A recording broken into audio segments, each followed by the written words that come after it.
जनगणना किसे कहते हैं और जनगणना क्यों महत्वपूर्ण है? आइए जानते हैं भारतीय जनगणना के बारे में। जनगणना की परिभाषा। जनगणना किसी देश या देश के एक सुपरिभाषित हिस्से के सभी व्यक्तियों के एक विशिष्ट समय पर जनसांख्यिकीय, आर्थिक और सामाजिक डेटा एकत्र करने, उसके संकलन, विश्लेषण और प्रसारित करने की प्रक्रिया है। ये जनसंख्या की विशेषताओं पर भी प्रकाश डालती है। भारतीय जनगणना दुनिया में किए जाने वाले सबसे बड़े प्रशासनिक अभ्यासों में से एक है।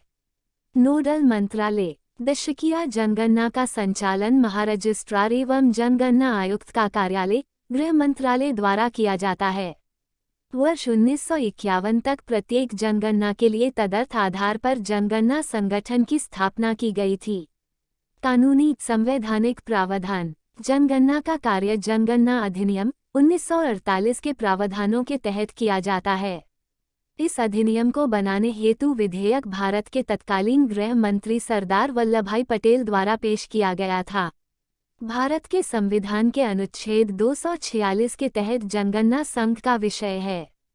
ये संविधान की 7वीं अनुसूची के क्रमांक 69 में सूचीबद्ध है। सूचना की गोपनीयता। जनगणना के दौरान एकत्र की गई जानकारी इतनी गोपनीय होती है कि यह न्यायालयों के लिए भी सुलभ नहीं होती है। जनगणना अधिनियम 1948 द्वारा गोपनीयता की गारंटी दी जाती है। कानून सार्वजनिक और जनगणना अधिकारियों दोनों के लिए गैर अनुपालन या अधिनियम के किसी भी प्रावधान के उल्लंघन पर दंड निर्दिष्ट करता है। जनगणना का महत्व। सूचना का स्रोत। भारतीय जनगणना भारत के लोगों की विशेषताओं के बारे में विभिन्न प्रकार की सांख्यिकीय जानकारी का सबसे बड़ा एकल स्रोत है। शोधकर्ता जनसंख्या के विकास और प्रवृत्तियों का विश्लेषण करने और अनुमान लगाने के लिए जनगणना के आंकड़ों का उपयोग करते हैं। सुशासन। जनगणना के माध्यम से एकत्र किए गए डेटा का उपयोग प्रशासन, योजना और नीति निर्माण के साथ साथ सरकार द्वारा विभिन्न कार्यक्रमों के प्रबंधन और मूल्यांकन के लिए किया जाता है। सीमांकन। जनगणना के आंकड़ों का उपयोग निर्वाचन क्षेत्रों के सीमांकन और संसद, राज्य विधानसभाओं तथा स्थानीय निकायों के प्रतिनिधित्व हेतु आवंटन के लिए भी किया जाता है। व्यवसायों की बेहतर पहुंच। व्यावसायिक घरानों और उद्योगों के लिए भी जनगणना के आंकड़े महत्वपूर्ण होते हैं, ताकि वे उन क्षेत्रों, जहां अब तक उनकी पहुंच नहीं थी, में अपने व्यवसाय को मजबूती प्रदान करने हेतु योजना बना सकें। अनुदान देना। वित्त आयोग जनगणना के माध्यम से उपलब्ध जनसंख्या के आंकड़ों के आधार पर राज्यों को अनुदान प्रदान करता है। जनगणना का इतिहास। प्राचीन और मध्यकालीन इतिहास। ऋग्वेद। प्रारंभिक साहित्य। ऋग्वेद से पता चलता है कि भारत में 800 से 600 BC के दौरान एक प्रकार की जनसंख्या गणना को बनाए रखा गया था। अर्थशास्त्र। 3वीं शताब्दी ईसा पूर्व कौटिल्य द्वारा लिखे गए अर्थशास्त्र ने कराधान हेतु राज्य की नीति बनाने के एक उपाय के रूप में जनसंख्या के आंकड़ों का संग्रहण निर्धारित किया। आईन-ए-अकबरी। मुगल बादशाह अकबर के शासनकाल में प्रशासनिक रिपोर्ट आईन-ए-अकबरी में जनसंख्या, उद्योग, धन और कई अन्य विशेषताओं से संबंधित व्यापक आंकड़े भी शामिल थे। स्वतंत्रता पूर्व अवधि में जनगणना। प्रारंभिक प्रयास। जनगणना का इतिहास 1800 से शुरू हुआ जब इंग्लैंड ने अपनी जनगणना शुरू की थी। इसकी निरंतरता में जेम्स प्रिंसेप द्वारा इलाहाबाद वर्ष 1824 और बनारस वर्ष 1827-28 में जनगणना करवाई गई। एक भारतीय शहर की पहली पूर्ण जनगणना वर्ष 1830 में हेनरी वाल्टर द्वारा ढाका, अब बांग्लादेश में आयोजित की गई थी। दूसरी जनगणना वर्ष 1836 में फोर्ट सेंट जॉर्ज द्वारा की गई थी। वर्ष 1849 में भारत सरकार ने स्थानीय सरकारों को जनसंख्या का पंचवर्षीय संचालन करने का आदेश दिया। पहली गैर तुल्यकालिक जनगणना, ये भारत में वर्ष 1872 में गवर्नर जनरल लॉर्ड मेयो के शासनकाल के दौरान आयोजित की गई थी। पहली तुल्यकालिक जनगणना 17 फरवरी 1881 को ब्रिटिश शासन के तहत W.C. क्लॉडन भारत के जनगणना आयुक्त द्वारा करवाई गई। तब से हर 10 साल में एक बार निर्बाध रूप से जनगणना की जाती रही है। भारत की जनगणना संबंधी प्रमुख घटनाएं। निष्कर्ष। पहली जनगणना वर्ष 1881।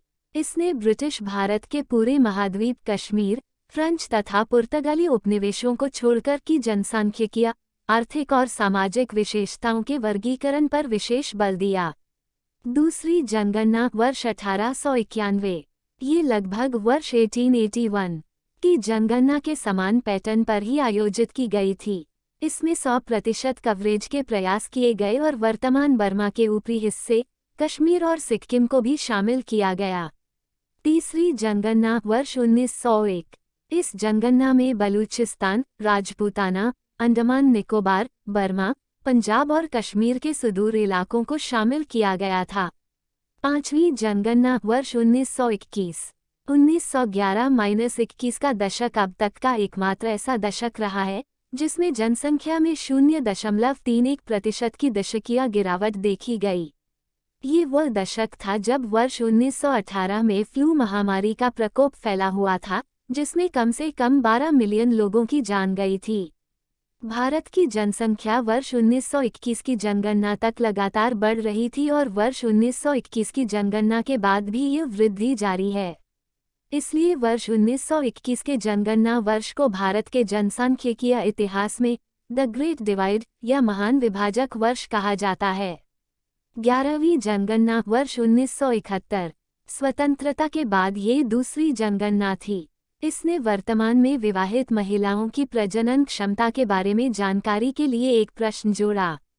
13वीं जनगणना वर्ष 1991, ये स्वतंत्र भारत की 5वीं जनगणना थी। इस जनगणना में साक्षरता की अवधारणा को बदल दिया गया और 7 जोड़ आयु वर्ग के बच्चों को साक्षर माना गया, वर्ष 1981 की तुलना में जब 4 जोड़ आयु वर्ग के बच्चों को साक्षर माना जाता था। 14वीं जनगणना 2001, इसमें प्रौद्योगिकी के मोर्चे पर एक बड़ी छलांग लगाई गई। चरणों के शेड्यूल को हाई स्पीड स्कैनर के माध्यम से स्कैन किया गया था और शेड्यूल के हस्तलिखित डेटा को इंटेलिजेंट कैरेक्टर रीडिंग आर के माध्यम से डिजिटल रूप में परिवर्तित किया गया था। एक आर छवि फाइलों से हस्तलेखन को कैप्चर करती है। ये ऑप्टिकल कैरेक्टर रिकॉग्निशन (OCR) तकनीक का एक उन्नत संस्करण है जिसमें मुद्रित वर्ण कैप्चर किए जाते हैं। 15वीं जनगणना वर्ष 2011, वर्ष 2011 की जनगणना में EAG राज्यों अधिकार प्राप्त कार्रवाई समूह empowered action group Uttar Pradesh, Uttarakhand, Bihar, Jharkhand, Madhya Pradesh, Chhattisgarh, Rajasthan और ओडिशा के मामले में पहली बार महत्वपूर्ण गिरावट देखी गई थी। 16वीं जनगणना 2021, जनगणना 2021 को कोविड-19 महामारी के प्रकोप के कारण स्थगित कर दिया गया था। हालांकि यह पहली डिजिटल जनगणना होगी जिसमें स्वगणना का भी प्रावधान होगा। ये पहली बार है कि ऐसे परिवार और परिवारों में रहने वाले सदस्यों की जानकारी एकत्र की जाएगी जिसका मुखिया कोई ट्रांसजेंडर हो। पहले केवल पुरुष और महिला के लिए एक कॉलम था।